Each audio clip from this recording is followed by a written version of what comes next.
Should I dive into the process of trying to get a traditional publishing contract, or should I take matters into my own hands and publish my book myself? The debate between the traditional and indie publishing approach is one of the most common and consistently engaged questions that I see over and over again in the author groups that I'm in and hear from other writers who are at an earlier point in their writing journey. And that makes sense. It's a complicated question with a whole ton of factors, and it's high stakes. The decision that you make about which approach you're going to do is going to determine a lot about your experience and the outcomes that you get from it, especially if you are working towards developing a writing career for the long term. Now, I would love to be able to tell you, hey, here is the one definitive answer, like this is definitely the solid best approach. But unfortunately, I can't do that, and anybody who says they can do that, I don't think you should listen to them, because there really is no one single right answer. The best publishing approach for you is going to depend entirely on what outcomes you're looking for, your values, your priorities, what things are important to you about both the writing process and the publishing outcomes that you're hoping for your books and your overall writing career. But that does not mean that we can't get some concrete perspective on the tension in the decision-making process of which approach is going to be best for you. We definitely can do that, which is what we're going to focus on in this video. I will be breaking down in depth the pros and the cons of both primary writing paths, the traditional and the indie publishing approach, to help orient you towards what it will be like depending on which path you take in a variety of different areas, so that you can sort of step back from the question and take a big picture view and think a little bit more about, based on what I want and what's important to me, now I am actually informed and better armed with some information to be able to make a decision that is going to, I think, fit me best. So if that sounds good to you, a like on this video would be greatly appreciated to help other people find it. Welcome to the Story Castle, home for story nerds everywhere. I am Justin Fike, and let's get into it. Whether you do decide to go the traditional publishing route or the indie publishing route, that decision will have massive implications for the best practices and approach that you ought to be taking to a whole range of factors in your overall writing process, from the writing process itself, like how you approach designing your stories and writing your stories, all the way out to what kinds of outcomes you can expect from the publishing process, both best and worst case scenarios. So let's start off by breaking down the different categories and dynamics that we're going to look at. And within each of these, we'll then break down how the traditional or the indie approach sort of affects that part of the writing and publishing process. So we're going to look at the writing process itself, the revisions and editing process, what I'll call the packaging process, getting your manuscript into shape to actually sell to readers. We'll talk about timeframes and rhythms. We'll talk about marketing and promotion. We'll talk a little bit about your backlist and kind of the implications for your longer term writing career as you begin to complete and publish multiple books. And finally, as I said, we will wrap up with a look at what kinds of outcomes you can expect from each approach, both best case and worst case scenarios. So let's start off with implications for the writing process itself. With the traditional publishing approach, the audience that you really need to be writing your book for, especially if this is the first book that you are trying to get published, is actually not your readers, primarily because the readers aren't the ones who make the decision about whether the book gets published in the first place. The audience you need to be writing for is actually an agent and or acquiring editor at a publishing house. The decision maker who is going to say yes or no to taking on your book and you as an author. And in most cases, what agents and publishers are looking for and thinking about is whether or not they are confident that they can sell that book, which typically in the traditional publishing sense means, does this book align closely enough with comparable titles that I have a proven sales record, but also have things that are different or distinctive enough about it to make it stand on its own. And that can be a little bit of a hard balance to strike. But as you are thinking about constructing your story and defining your story and then kind of explaining what your story is all about, and even honestly writing the story, I think the best approach, or the most effective approach within the traditional publishing avenue, is to think about comp authors, comparable authors, because that is what agents and publishers are going to want to hear about first. Like, who does this sort of align towards? So a lot of times an effective approach would be thinking more or less in the sense of like, it's kind of like this popular series or this popular author, but with this twist that makes it different. Sometimes the twist can be combining unusual genres. Sometimes the twist can be a really interesting hook or premise. Sometimes the twist can be combining two different author styles or elements or tropes in some ways. But one way or another, you should be thinking about your book in light of how it sort of relates to or aligns to other existing successful authors in your genre. Because again, that is what an agent and a publisher are going to be thinking about. And then a lot of the work that goes into finding your agent, which typically is what comes first in that process, has to do with doing a crap ton of research and finding agents who have either represented those authors or authors like them within your genre, and kind of have like agents typically have a specialization that they work off of as far as sort of the authors that they represent. Let me be clear, the quality of your manuscript is a whole separate question. Like, it needs to be a great book. It needs to have a killer opening. It needs, like, the writing itself and the storytelling and the narrative structure of your story. Yes, that needs to be great. But even if you have all those things in place, if your story is kind of anchorless or directionless, like it's good, but it's hard for an agent to sort of place it within a category and picture sort of where on the shelf at Barnes & Noble's would this go, then it's going to be hard for them to say yes, even if they love your book, because they're needing to make business-oriented decisions that essentially boil down to what existing audience of readers who maybe just finished X or Y book by popular author and are now hungry for their next read, how is this book going to be the obvious next read for them? Like, that's kind of the mindset that an agent or an acquiring editor or a publishing house have to work off of. So that kind of needs to be your mindset as an author, as you're picking and choosing what story concepts that I am interested in writing am I going to pursue, and sort of how do I massage them or nuance them to make them as appealing as possible to the people who are going to make the decision about whether this becomes a book in the end. On the indie side, things are very different. There are no decision-making gatekeepers that stand between you and the publication of your book. However, there's also no platform waiting for your book, if it is going to be published, that is going to sort of support it and position it and put it in front of an audience. You have to do that work yourself. So in the indie space, 10, 15 years ago, things were way more amorphous and undefined, but the indie audience segment has really matured over the past 10, 12, 15 years, and they are a lot more organized, they're a lot more self-aware. Indie readers and trad pub readers actually, there's crossover, but in many respects they are different audiences. And indie readers, primarily these days, are very well educated about the kind of thing that they like. Typically, statistically, they read a lot more, and they read a lot more of exactly what they like. And generally, indie readers think about what they want to read through the lens of genre dynamics and tropes, which agents don't care about nearly as much. Like, agents care more about understanding how your story will be positioned within the existing traditional publishing marketplace. Indie readers want to know, is this going to give me my next fix?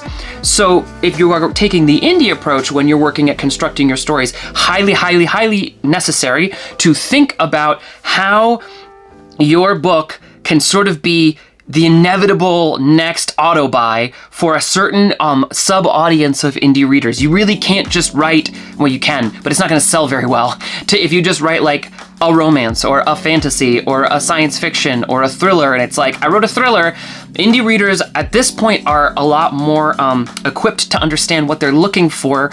So it's a better approach on the indie side if you're like, okay, maybe, for example, right now, and trends change constantly, but right now, as of the recording of this video, if you were gonna sit down and say, I'm gonna write a Fae Secret Academy story with a slow burn enemies to lovers subplot emphasis, Like, that would do really well right now. If you wrote that book, and again, if the book was good, that's a given, like assuming the story is good. I'm just talking about the positioning of the thing you wrote. If you were basically able to more or less say that in your blurb and in your cover and in your marketing copy, there is a large and eager audience of readers who will buy that book because it hits those things. They've read books like that and loved them before. They're existing, like, successful indie authors who are writing those kinds of books right now. Now, if you're watching this in 6 months or 8 months or a year after I record it, don't just jump and go do that, because trends change and you have to kind of think about that. But that's sort of the approach that works best in the indie space, is to think very clearly and do your research about finding a sub-audience, a niche audience of indie readers that is large enough and eager enough to support the book that you finish when it's ready to come out. And how are you going to position that book and signal very clearly, this is what this is, and here's what you're looking for. Now, again, that's not every author's cup of tea. That may not be how you like to approach thinking about your writing and storytelling. And the wonderful thing about the indie space is there are no rules, but there are realities.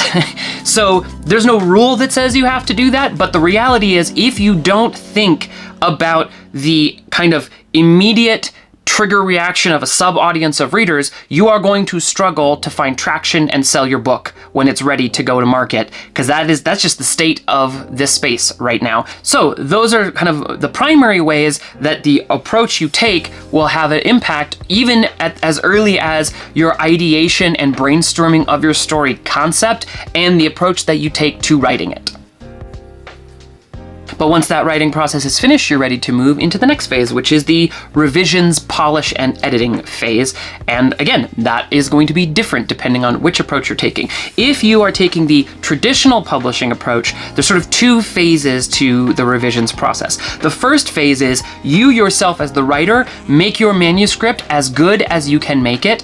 And to be perfectly blunt, more than 50% of your time, energy, and effort should go into the first 50 pages or so of your manuscript, because the first 5 words, 5 sentences, 5 pages, 50 pages, like that beginning segment, it has to really sing, because the determining factor of whether you actually get an agent and then a publisher is whether or not that initial agent reads beyond the first page or two and keeps going and gets connected to the story. And typically, if an agent gets invested in your story and believes in it enough from the beginning of it to stay with it, like, they'll be more forgiving of maybe potential issues or things that can be ironed out, because everyone in that world understands that there's 2 parts to the process. The first part is everything you can do to get it as good as possible, but there will be a substantial revisions and editing process, usually with your agent, as they work with you to get the manuscript in the best possible position to then take to the publishers and shop to acquiring editors. And then if and as it is accepted by a publishing house, there will probably be another round of editing and revision that the publishing house provides within, ideally, their editorial team, although that has been changing over time as budget cuts and so on has kind of taken an axe to the professional editing scene in many large publishers, unfortunately. But even still, there will be multiple rounds of working with other professional editors to work at revising your book after it has been accepted for publication. But you've got to do everything you can do on the front end to get someone to say yes. You can't just fire it off full of typos and plot holes and mushy writing and say, well, people will see the genius of my book, and then once they acquire it, they'll help me edit it and make it better, because that means that no one's going to acquire it in the first place and you're going to be stuck in that limbo forever. So the first round is what you can do, and then recognize that you will be in some ways answerable to external perspectives, and those editors, your agent or editors from your publishing house, will have opinions, and you have some latitude and leeway to kind of make the final decisions, but also to a degree not. Like, there are going to be clear directions given, like, hey, work on this, fix this, change this, improve this, that once you move into that space and your book has been acquired, are not 100%. You can't just be like, no. Every relationship is different, but you should expect as part of that process that the further you move into the publication process in the traditional avenue, the less direct control you are going to have over the outcomes and the effect of how that plays out for your book and your story. Whereas on the indie publishing side, there is only primarily one phase of editing and revision. It's everything you do to the book before you hit publish. Now, I cannot emphasize enough that if you intend to develop a long-term publishing career for yourself as an indie author, you need to budget for and plan to hire and work with an editor. I actually have a great interview on this channel with a professional editor and she breaks down so many different tips and secrets and nuances to how to do that well. And there's a lot of other resources as well. There's a lot you can do in the process to get your manuscript into the best possible state so that working with an editor is efficient and as affordable as possible. And we don't have time in this video to go into all the dynamics of different types of editing and so on, but you are responsible to make your book as good as it can be, which includes the developmental and structural editing to improve the story itself, and then also includes all the copy editing and line editing to fix typos and grammar issues and etc. And again, the indie reader audience is more mature and educated, if you will, than it used to be, again, like 10 years ago. They notice the typos. You will get comments in your reviews if you have a lot of typos in your book, and there are people who will stop reading your book if they're seeing a lot of errors and issues, formatting or grammar or spelling errors and issues, especially towards the beginning of your book. So you are 100% responsible for those things, which means you have control over the process, and no one, the editor you work with is your employee. You hire them. So even if they're giving you strong suggestions and feedback, you don't technically have to take it, and no one's gonna stop you from publishing your book even if you ignore your editor. However, you bear 100% of the responsibility for the outcomes of the editing process, and no one's gonna kind of ride to your rescue and fix your book for you. But yes, in the traditional publishing scene, this is one of the first places where this dynamic that we will hear repeated multiple times will come into play. When it comes to editing, if you go the traditional route, you don't have to pay for the editor, but you are more beholden to the input of your editor, so you don't have to put up money, but you do lose a bit of control and agency, whereas on the indie side, you have 100% control and agency, but this is one of the first categories that you do need to budget for and plan to spend money on if you intend to publish professionally and seriously. Paying for an editor is part of the gig.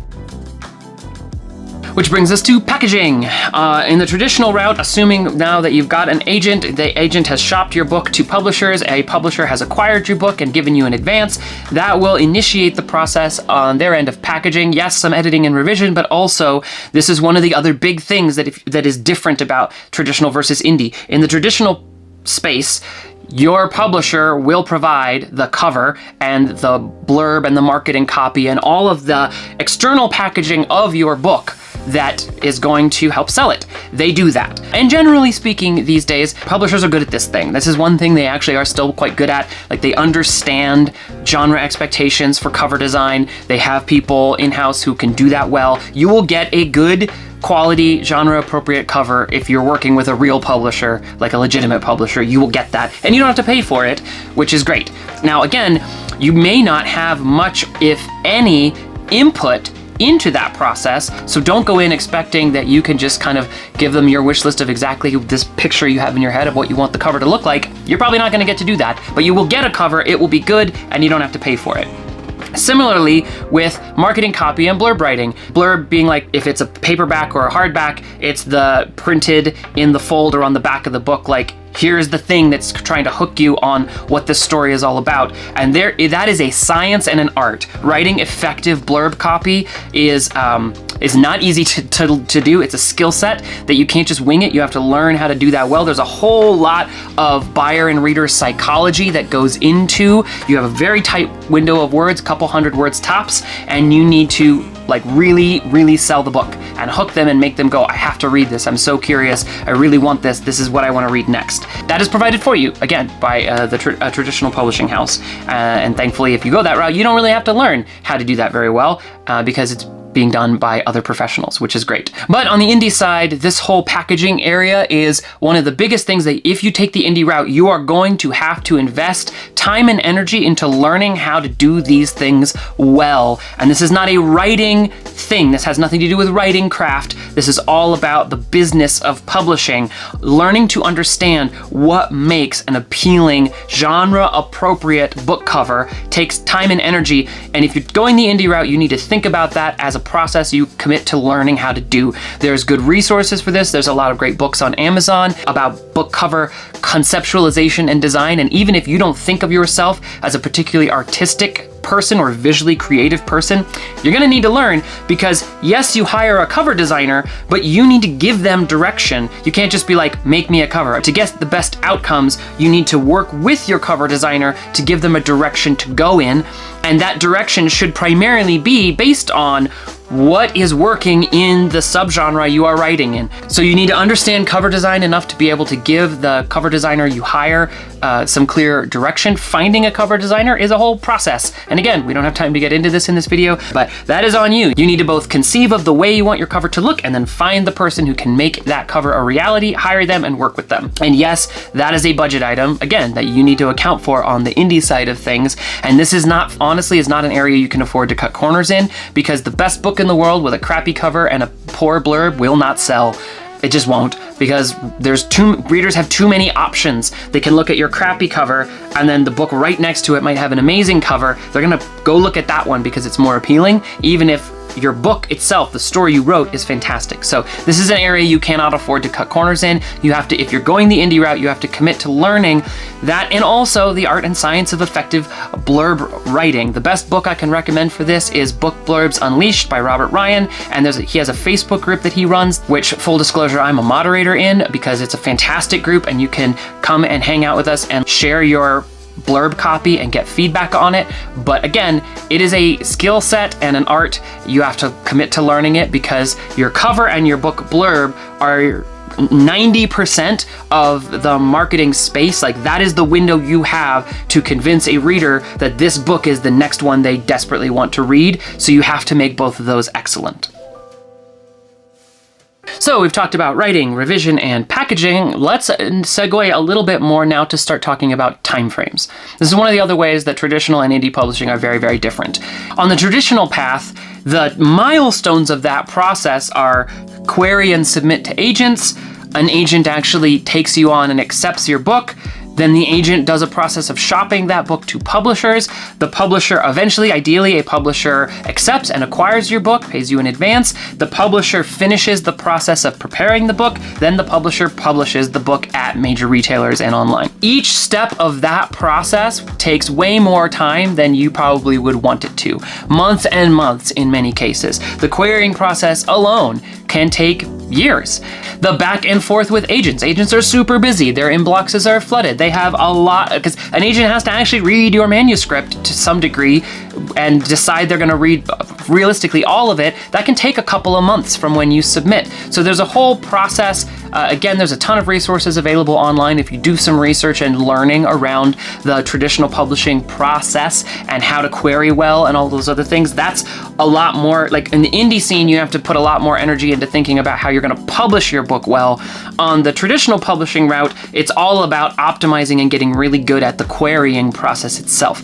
But assuming you do get good at it and you get your book progresses through each of those milestones, it's going to take time. You should expect that from the point when you begin submitting and querying to the point where you can find your book on a bookshelf in a bookstore somewhere, that will take probably years. And that is a reality of the timeframes of the traditional publishing space. It takes publishing houses time to make book covers and edit, and it takes them time to slot the book release into their overall release plan for the year. And it takes time for an agent to interact with editors and do the shopping and around. All of those things take time.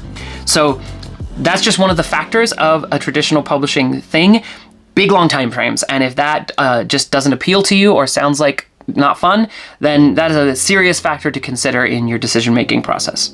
On the other hand, the indie timeframes are basically as fast as you can get the book done, which in some ways is good. Like, there are no real barriers other than the few places where you are working with an external provider, like when you are working with an editor or you're working with a cover designer, then their timeframes and schedule comes into play. But in my experience, most editors and cover creators who are professional work within like week timeframes, not month timeframes. So you can get those things turned around relatively quickly, and especially if you learn and get good at sort of sequencing your process so that you get your copy to your editor and send them a couple chapters at a time as you're writing the book.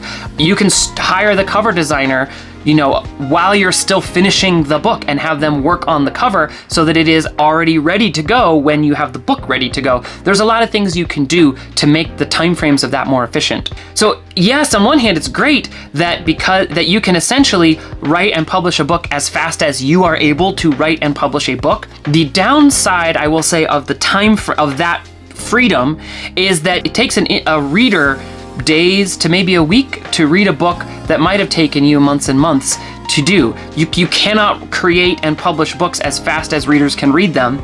So the pressure can mount, that sense of like, I have to write faster, I have to publish faster, I have to keep hitting the market as quickly as I can. Now, thankfully, that was a lot more true maybe 4, 5, 6 years ago. Thankfully, there are some ways where people are realizing like that's just not sustainable for most authors. And there's wiggle room within that, but the competitive element of the time frame pressure on the indie side, I don't think is ever going to completely go away. So if that sounds exhausting to you, if you feel like I know authors who do well writing a book a year, but it's less common than indie authors who do well writing a book every couple of months or publishing a book every couple of months, more realistically, especially early on when you don't have a big backlist. If you already have 30 books out or whatever, then yeah, you can slow down and write and publish less frequently. But if you just publishing your first book, well, the pressure to get your next one out is going to be high. So the time frames dynamics are very, very different between the two. In the traditional publishing space, everything takes a long time, but that also gives you a bit more breathing room. Whereas in the indie space, everything can go very, very quickly, which then starts to create the compounding pressure to move as quickly as you can, which can be exhausting depending on your style and approach to writing. Okay, so that is everything that kind of has to do with all the aspects of writing, refining, packaging, and getting your book to the point where it's ready to go out the door and hit the shelves or hit the Amazon or hit your website or whatever. Like, it is ready to now be published. So let's talk now about marketing and promotion. So this is one category that you would probably think would be fairly different between traditional and indie publishing. Well, hey, in traditional publishing, I have a publisher. They're going to market and promote my book for me. Like, once the book is out the door, it's sort of not my responsibility anymore. That's the whole point of a publisher, right? Well, not so much anymore. Unfortunately, this category is more similar between the two approaches than you would expect. These days, your publisher is going to expect you to do a lot of work to actually market, promote, and sell your book. They're going to do some, and again, how much varies between publishing houses and between the relationships. It's definitely a good idea to have your agent help you talk with the publishers about the marketing and promotion expectations. Like, if you can get a commitment to maybe a certain kind of budget or a certain kind of marketing process in your contract, that's fantastic, because the default these days is they'll put it at bookstores and that's about it. But those very same publishers are still going to be closely monitoring your sales, especially within the first few weeks and months after publication. So in the traditional publishing space, it is now very, very, very important that you think about and plan for and prepare for whatever you can do to promote and sell your book. So that means building a fan base, maybe on social media, building a newsletter. That means thinking about maybe book signings in your local areas. If you are a traditionally published author and you have a book coming out from like Penguin Random House, you can get book signings at the Barnes & Nobles in your area. I guarantee it. Call them up, talk to one of the managers, give them your information, and you can plan a book signing. This is a bit of an aside, but in one of Brandon Sanderson's podcasts, I remember him talking about in his very, very early days, he managed to get his publisher to commit to paying for a little bit of money for expenses, and he and another author got in a car and drove all up and down the West Coast to do book signings. And like, that kind of hustle is a huge part of why he is such a mega successful author now. Once you have an established audience and a track record, yeah, that pressure is off and you don't have to do that. But getting out the gate, getting out the door, yes, you absolutely need to plan to do everything you can to market and promote your book. And that is just a reality of the state of publishing these days. And that's the same thing on the indie side. Like, you can't just put your book up on Amazon anymore. Back in 2012, when the Kindle was new, yeah, you could just put a book up, and if it had a decent cover and it was a quality book, you'd sell it. That is not true anymore. It doesn't matter how good your book is. Even if you hit every single box and you do everything right, you have a great cover, you have a great blurb, your book is solid, you've hit your audience expectations in your niche and your whatever, you cannot expect that just because you upload the book to Amazon and post on Facebook one time, there you go, now it's going to sell on its own. It's not going to happen. You need to plan to start, and so the sooner you start, the better. You have to build your audience. You have to think about building, whether that's through social media, whether that's through really learning the intricacies of running ads for yourself through places like Facebook or Amazon, paid advertising. That can be very effective, although, again, that's a big old learning curve and there's costs associated with that, but that's an option for working at marketing and promotion.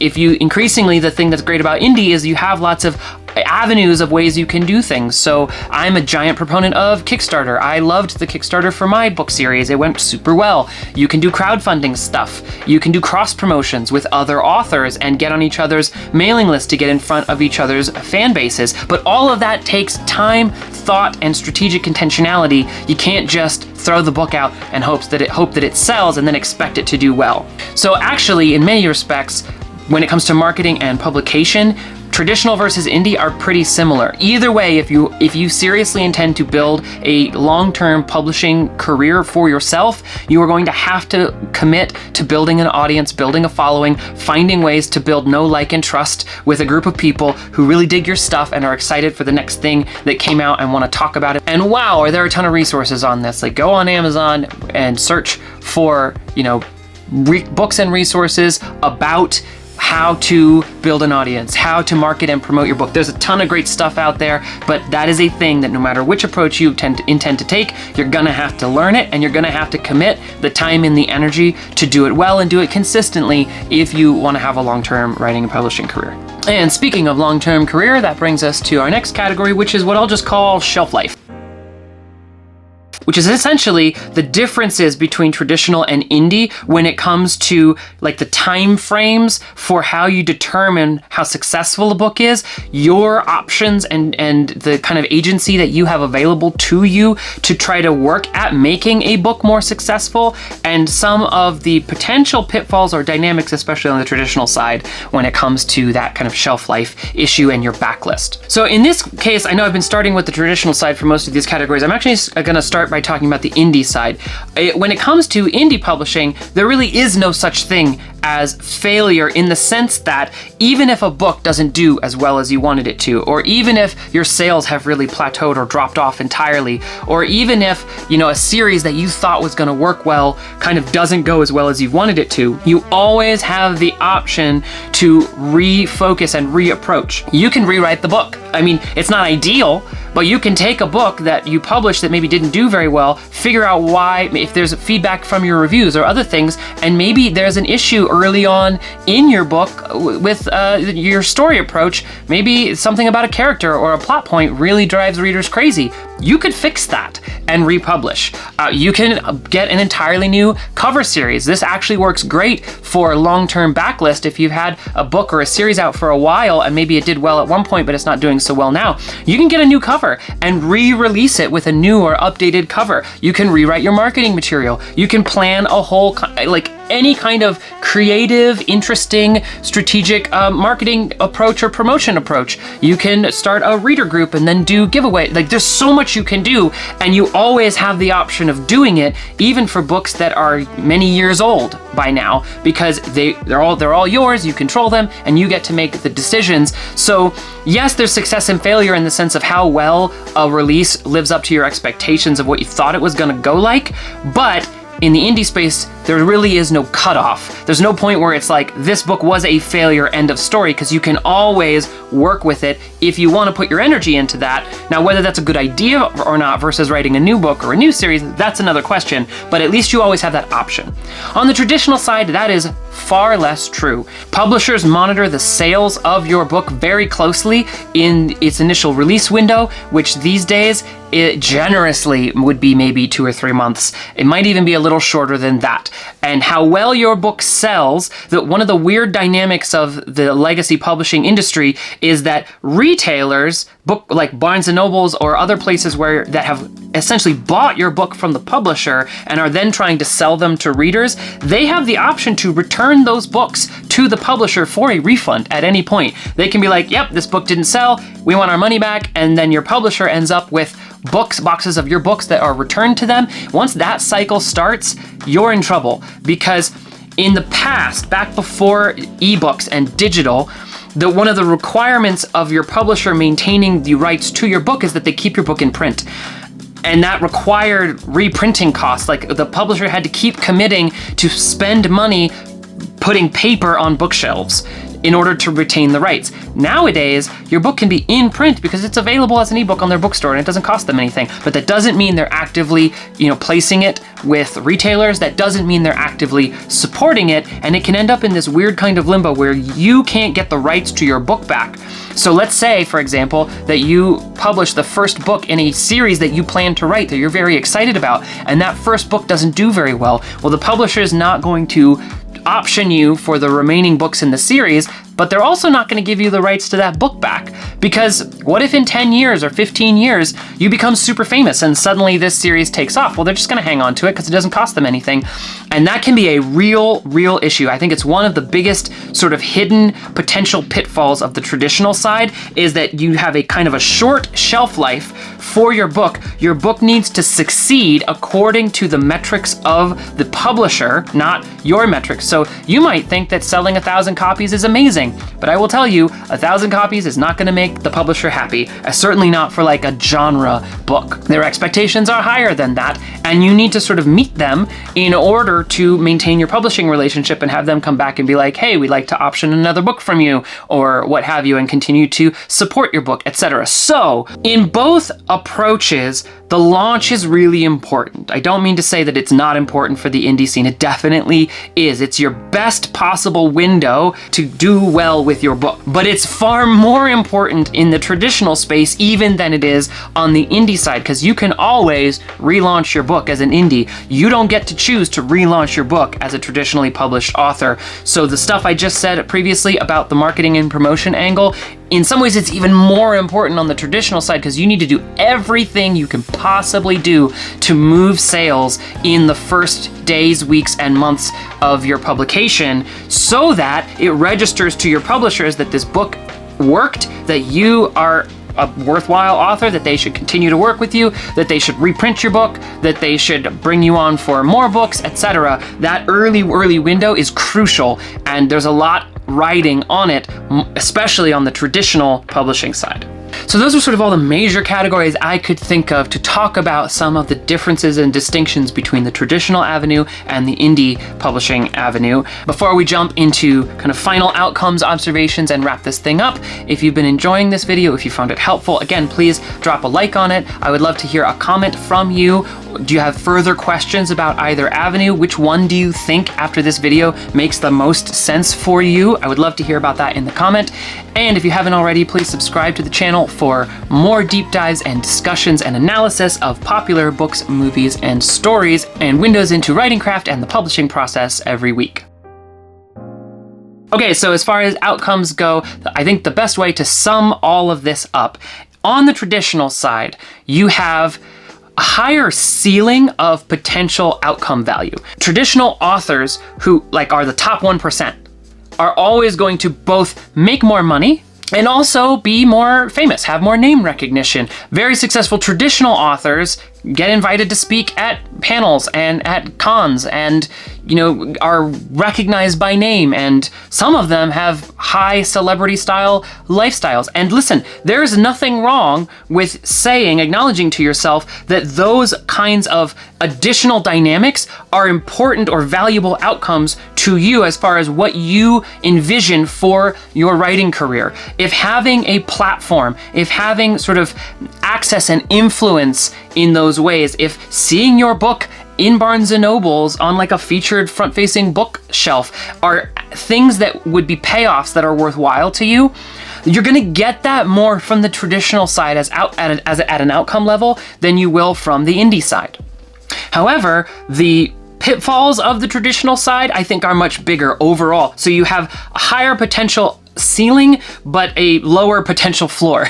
You can spend years stuck in the loop of querying agents with a book that might have just sold great to an audience, and you could have been selling it for years, where instead you were stuck querying agents who just never quite got it, or who never really felt like, yeah, you get a lot of form rejection letters, or even specific rejections that are like, this was great, but it doesn't quite fit my portfolio, or it doesn't quite fit what I'm looking for. It's good, and I think people would like it, but I'm not gonna take it on.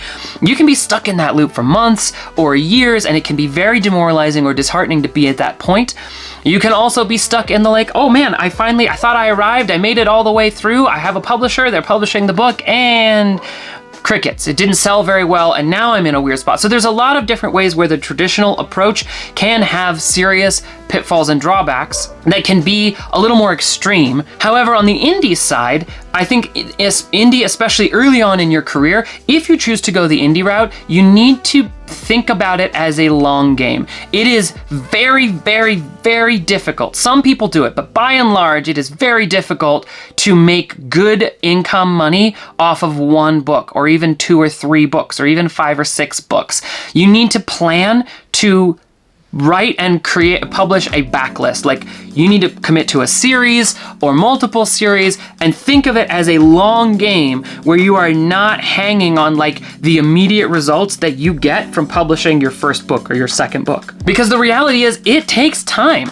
like really consistent time and investment to build an audience, to build a fan base, to build a following, to build relationships with other authors who will cross-promote your stuff, to learn all of the dynamics. Like, there's more of a learning curve on the indie side because you have to learn not only how to write a good book, but how to create a great cover and write great copy and do good email sequences to your newsletter, and all of you have to learn marketing and promotion and frankly become an expert at that also, which takes time and learning through trial and error. However, I think the indie space has a better path to more immediate payoff value, because you can, if you sold a couple hundred copies of your books, you're gonna get a reasonably you'll make a couple hundred, maybe $1,000 or more from that. You will not make that from royalties on a traditional book sale. So the scale is different, and I think it is much easier to achieve small to mid-list success in the indie path. There really isn't such a thing as like small to mid-list success on the traditional publishing side. There used to be, like 20, 30 years ago, that was more of a thing, but stuff has, that space has kind of been absorbed more into the indie route, where you can be, publishing consistently, you can have a fairly successful career, you can make a full-time income as sort of a mid-list level author, and that can work for you on the indie side, where that's not really a possibility anymore on the traditional side. With all that said, I hope that gives you an overview of kind of what to expect, the pros, the cons, the potential things to consider. And now the big question for you is, what's important to you? What of those factors feel like the biggest deal breakers to you? I highly recommend sitting down with a journal and doing some brainstorming, doing some journaling, really do some soul searching and say, what am I hoping for from my author career? What do I hope to get out of publishing? What would make it all feel worth it to me in the end? Try to be as honest as you can about that, because I think once you get clarity about the answers to those questions, then hopefully some of the breakdowns in this video will make it easier for you to determine whether traditional or indie publishing is the right fit for you.